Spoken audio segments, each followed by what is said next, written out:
Sorria com alegria, mais uma edição das curiosidades judaicas, dessa leva de curiosidades judaicas. E o tema de hoje é o casamento, o ritual do casamento. Pelo judaísmo, o casamento não é apenas um contrato entre duas pessoas, é uma aliança de almas. Inclusive, Yankele, você sabe que tem um costume judaico, né? Antes do casamento, o noivo vai no Kotel. Sabia? No Muro das Lamentações? Sabia? Sabe por quê? Não. Para se acostumar a falar com as paredes.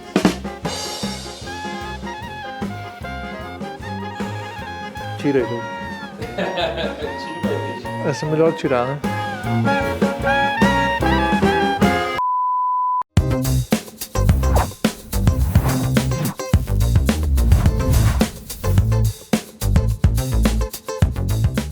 Então, como eu falei, é a união, uma alma, pela Kabbalah, uma alma só ela desce ao mundo, se divide em duas partes, e no dia do casamento, na Rupá, no altar judaico sob os céus, elas voltam, elas se reencontram e retornam a ser uma entidade só.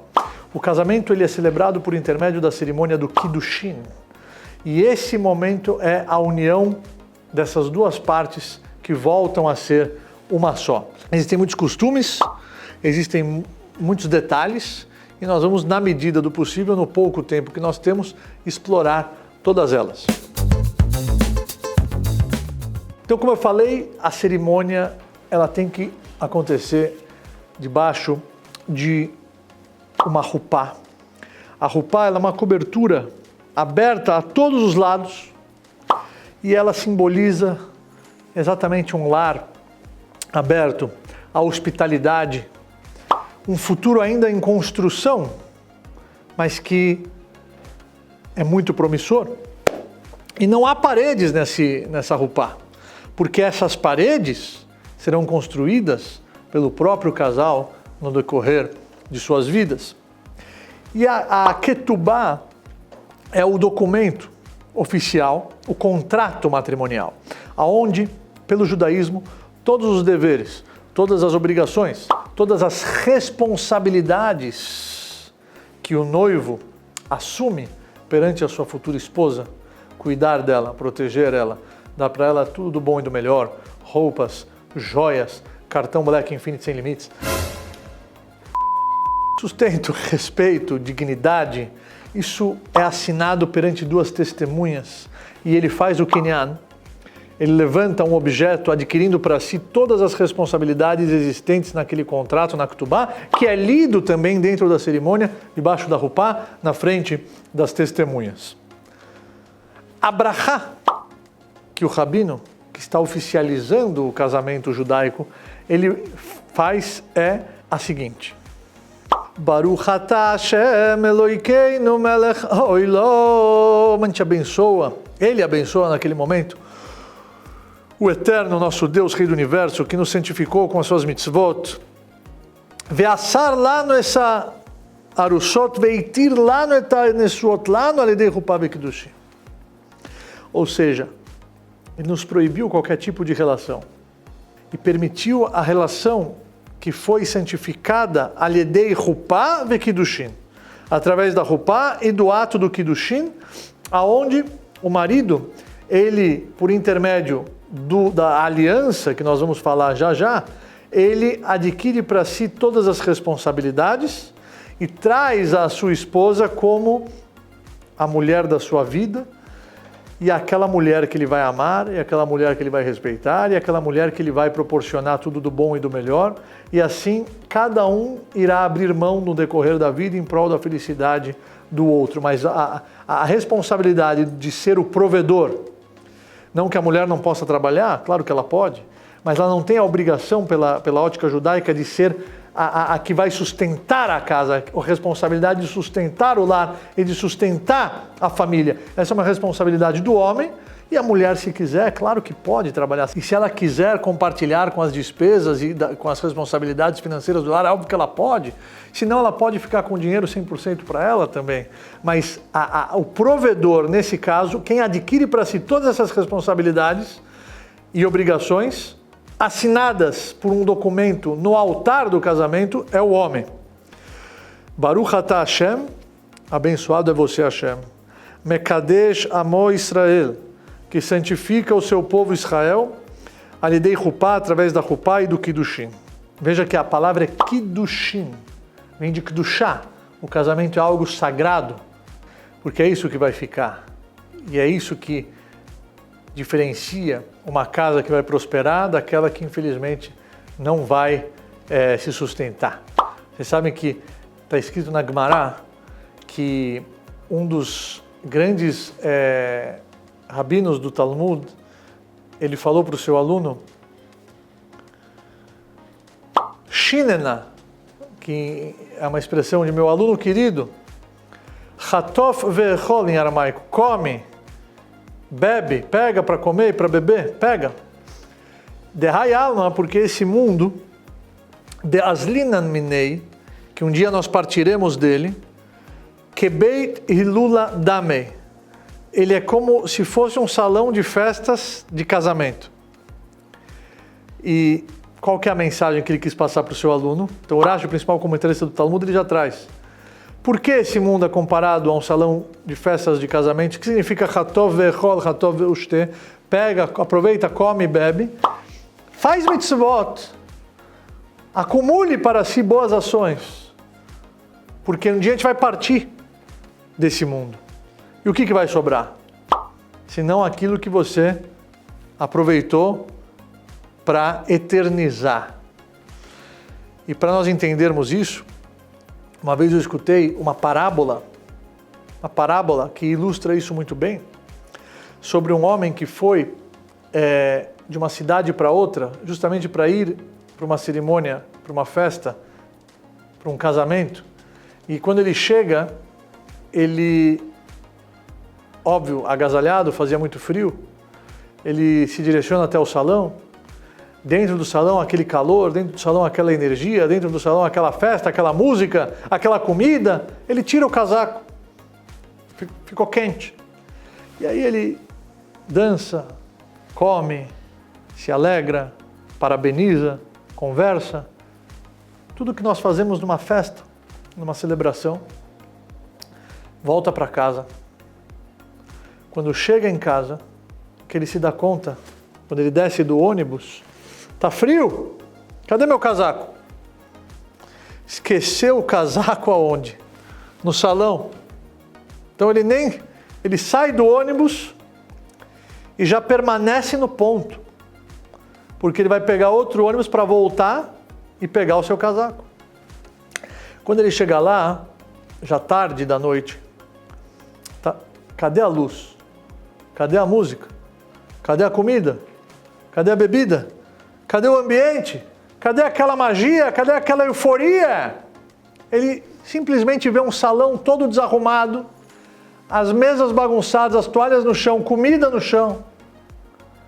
E cadê a luz? Cadê toda a banda? Cadê a orquestra?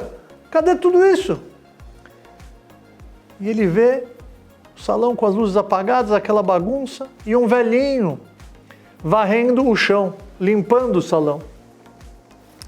E aí ele pergunta para aquele senhorzinho, puxa vida, de tudo aquilo que eu vi, de toda aquela energia, de todas aquelas luzes e alegria e música, é isso que sobra? Escuro e comida no chão? É isso que sobra? E aquele faxineiro falou, óbvio que não. Óbvio que não. Você esqueceu que saíram desta noite, neste salão, o noivo, a noiva, um kiddushin, e essa casa ela vai durar para o resto da vida. Essa kiddushá, esse kiddushin que foi celebrado aqui, essa união de almas que aqui foi celebrada, isso que vai perpetuar. O que você viu é passageiro. O que você viu é uma ilusão. Em poucas horas tudo termina. Então por isso que ele falou para o seu aluno, esse mundo é igual a um salão de casamento. O que nós vemos no salão de casamento é por um período limitado, alguns anos de vida aqui. Mas o que vai sair, o que vai continuar para todo sempre é o kiddushin, é a kedushá, é a santidade, é o casal, é as almas que se uniram e vão construir o seu lar, gerações para toda a eternidade. Por isso que esse mundo parece com um salão de festas de casamento. Então esse é o termo, Al-Yedei Chupá Vekidushin. Dentro do judaísmo, o casamento é algo realmente muito sagrado. E todo esse ritual faz com que o casal não se esqueça o propósito por detrás dessa união e desse matrimônio. É muito interessante que todas as cerimônias de casamentos judaicas, nós quebramos um copo. Depois da brachá, do Mesader Kiddushin, são 7 brachot que são feitas debaixo da rupá. A noiva ela dá 7 voltas ao redor do noivo. Isso simboliza as 7 voltas que o povo de Israel deu em volta das muralhas de Jericó, derrubando as suas muralhas. Então, nesse momento, pela Kabbalah, todas as muralhas, todas as barreiras, tudo aquilo que pode separá-los, vai cair por terra. E depois das 7 brachot, nós quebramos um copo. Por quê? Por qual razão? Se quebra o copo e se recita Im eshkachech Yerushalayim tishkach yemini. Se eu esquecer de Jerusalém, que eu esqueça da minha mão direita. Tidbak leshoni lechiki, a minha língua vai ficar presa no céu da minha boca. Im lo iskereich, se eu não lembrar de você, Jerusalém. Im lo ya'aleh et Yerushalayim al rosh simchati. Se eu não colocar a reconstrução de Jerusalém no topo das minhas alegrias. Mesmo no momento mais alegre das nossas vidas, mesmo nos momentos mais importantes, nós não podemos deixar de lembrar que a nossa alegria não está completa. A nossa alegria só estará completa quando Jerusalém for reconstruída, quando voltarmos para Yerushalayim, com a reconstrução do Beit HaMikdash, com a vinda do Mashiach, Bemherá, que seja em breve. Mas esse é o motivo que se quebra o copo de cristal, o copo, naquela época era algo muito caro. Né? Imagina, no meio, rasgar uma nota de $100, as pessoas iam ficar chocadas. Foi isso que um dos rabinos fez, para mostrar que a nossa alegria nunca está completa se Yerushalayim ainda não foi reconstruída. Então esse momento, no ápice da alegria, se quebra o copo e se recita esse versículo Im eshkachech Yerushalayim tishkach yemini. Esse dia é muito sagrado, inclusive na Kabbalah está escrito que é um dia que perdoa todos os pecados do noivo e da noiva. Eles costumam jejuar nesse dia. É como se fosse o dia de Kippur para eles. E no momento da Rupá, os portões do céu se abrem para que as nossas rezas sejam atendidas. Por isso que se você for num casamento e você estiver lá no momento da Rupá, faça uma tefilá, recite um teilim, um salmo, porque dessa forma você vai poder aproveitar o momento de ratzon, o momento de misericórdia, o momento propício para que a sua reza seja atendida, a sua reza seja aceita, no momento em que os portões do céu se abrem na hora da Rupá, na hora da cerimônia de um casamento judaico. Inclusive, não acaba ali. Depois da Rupá, o noivo e a noiva vão para o Heder HaYichud, para um quarto mais reservado, onde eles vão ter um momento íntimo entre eles. A festa os espera, o banquete, o primeiro banquete os espera. Todas as 7 noites, desde o casamento, são celebradas com jantares festivos, panim hadashot. Pessoas que não puderam estar no dia do casamento, nós fazemos questão de convidar para aumentar a alegria do casal. E as 7 bênçãos são recitadas nesses 7 jantares após a cerimônia do casamento. Isso é para mostrar para eles o seguinte: existe uma ferramenta de trabalho que vocês não podem esquecer que existe, que é a simcha, que é a alegria. Então, não basta a sua festa, são 7 noites com 7 banquetes com convidados especiais. É algo realmente nítido que a Torá quer passar para os noivos. Na vida vocês vão ter que se submeter a muitos desafios, na vida vocês vão se deparar com muitos testes, muitas dificuldades, mas existe um ingrediente que vai fazer com que vocês superem qualquer adversidade: a simcha, a alegria, entendendo que cada desafio nada mais é do que uma oportunidade de crescimento sendo direcionada diretamente dos céus por Deus, que nos conhece e nos ama mais do que qualquer outra criatura da face da terra. Então, no judaísmo, casar é quebrar as barreiras do egoísmo. Então, no judaísmo, casar é convidar Deus para morar junto. No judaísmo, casar é você morar, dormir, acordar, almoçar, jantar, viver décadas para o resto da sua vida com uma mulher ou com um homem que são opostos, naturezas diferentes, personalidades diferentes, lares diferentes, mas que a partir de agora vão conviver junto.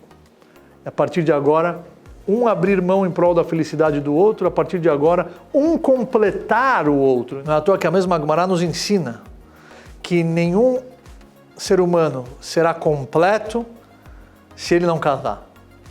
E aqueles que optaram por não seguir esse caminho estão nutrindo um egoísmo natural do ser humano. Uma vida egoísta, uma vida egóica, uma vida sem se doar, não apenas em prol do seu cônjuge, mas principalmente uma das principais mitzvot por detrás do casamento é a sociedade com o Borei Haolam, a sociedade com Hashem, com a Kadosh Baruch Hu, em trazer novas almas para o mundo.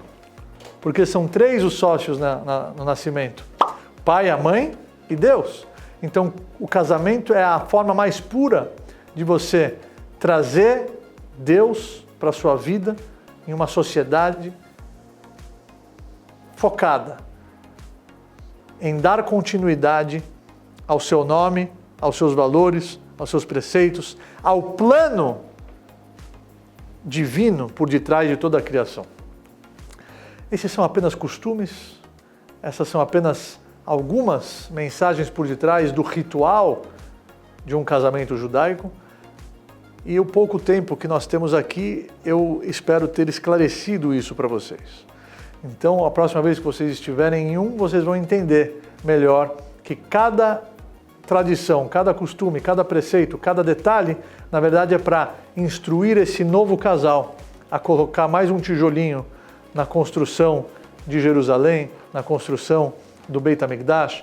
E quando o Mashiach chegar, a gente fala Yassi salai relokaich kim sos chatan vekalah. A nossa alegria em estar perto de Hashem será tão nítida quanto a alegria do noivo e da noiva no dia do seu matrimônio. Sorria com alegria, vivam a vida com muita sabedoria.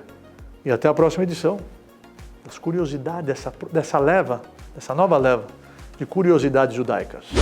Fui! Desapareceu? Não, agora você precisa ir. Agora precisa ir, né?